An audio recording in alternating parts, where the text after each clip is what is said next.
UP की सियासत की ये गजब कहानी जरूर देखिएगा। पिता जहां से 5 बार जीते वहीं से बेटे को नसीब हुई हार। हार भी एक बार नहीं, 2 बार नहीं, बल्कि पूरे 8 बार। हर पार्टी आजमा ली लेकिन पिता का सपना पूरा न कर सकी। देखिए रामपुर की सीट पर आखिर ऐसा क्या तिलिस्म है। यूपी की सियासत में एक से बढ़कर एक दिलचस्प रिकॉर्ड और इतिहास बनते रहते हैं। कोई नेता जीत का रिकॉर्ड बनाता है तो कोई हार का, लेकिन आजम खान के रामपुर में एक नेता ऐसा भी है जिनके पिताजी तो बार बार चुनाव जीते लेकिन वे खुद बार बार हार का सामना कर रहे हैं।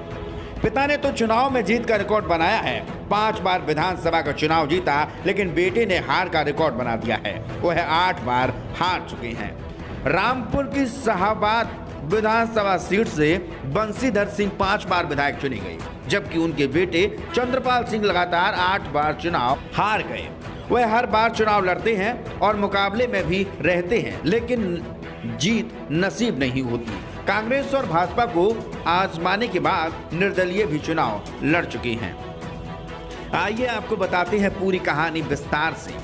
दरअसल 5 बार विधायक बने बंशीधर क्षेत्र में बहुत ही लोकप्रिय थे। उनके नाम से ही उनके गांव की पहचान बन गई। लोग उनके गांव को टांडा बंशीधर के नाम से पुकारते हैं। वह अक्सर रिक्शे से घूमते हुए जनता के बीच पहुंच जाते हैं। गनर भी साथ नहीं रखते। लखनऊ की ट्रेन से अकेले ही चले जाते हैं। आजादी के बाद से ही गांव के प्रधान बन गए और बाद में विधायक।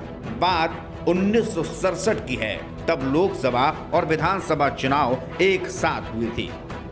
तब शाहबाद सीट से बंशीधर पहली बार विधायक चुने गए थे।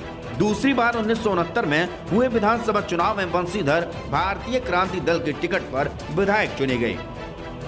इसके बाद कांग्रेस में आ गए और 1972 में तीसरी बार विधायक बन गए, लेकिन 1977 में जनता की लहर में चुनाव हार गए। इसके बाद 1980 में फिर विधायक बन गए, लेकिन 1985 में हार गए। 1989 में हुए चुनाव में 5वीं बार विधायक चुने गए। इसके बाद बंशीधर चुनाव नहीं लड़े, बल्कि उनके बेटे चंद्रपाल सिंह राजनीति में आ गए। 1991 में कांग्रेस के टिकट पर चंद्रपाल शाहबाद सीट से पहली बार चुनाव लड़े और भाजपा से करीब 6000 वोटों से हार गए। 1993 में भी भाजपा के स्वामी परमानंद ने चंद्रपाल सिंह को हरा दिया। 1996 में सपा और चंद्रपाल सिंह के बीच मुकाबला हुआ और फिर से चंद्रपाल को हार नसीब हुई।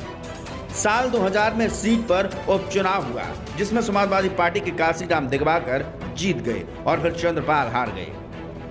2002 में विधानसभा चुनाव में भी चंद्रपाल सिंह ने जीत की आस में भाजपा का दामन थाम लिया, लेकिन फिर भी हार का रिकॉर्ड नहीं तोड़ पाए। 2007 में चंद्रपाल सिंह ने निर्दलीय उम्मीदवार के तौर पर ताल ठोकी, लेकिन फिर भी वह मुकाबले में रहे और मात्र 3500 वोटों से हार देखनी पड़ी। 2012 में चंद्रपाल सिंह फिर कांग्रेस में शामिल हो गए और कांग्रेस के टिकट पर ही चुनाव लड़े, लेकिन समाजवादी पार्टी के विजय सिंह जीत गए। 2017 में फिर निर्दलीय उम्मीदवार की हैसियत से लड़े, लेकिन इस बार में भाजपा की राजबाला जीत गई। स्थानीय लोग बताते हैं कि चंद्रपाल सिंह जिला पंचायत अध्यक्ष रहते हुए शाहबाद क्षेत्र में बहुत विकास कार्य कराए हैं, लेकिन विधायक फिर भी नहीं बन पाए।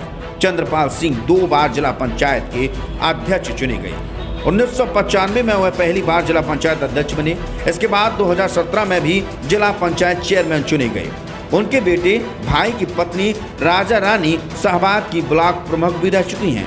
हालांकि इतनी बार हार नसीब होने के बाद भी वह अभी भी हार मानकर बैठने वाले रही हैं।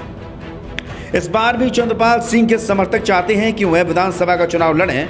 वह बताते हैं कि रोजाना सैकड़ों समर्थक उन्हें फोन कर रहे हैं, कह रहे हैं कि वह चुनाव जरूर लड़ें। विधानसभा चुनाव में हमेशा उनके परिवार को वोट देते रहे हैं। उनका कहना है कि वह समर्थकों की मीटिंग करेंगे और उनकी राय जानने के बाद ही फैसला लेंगे।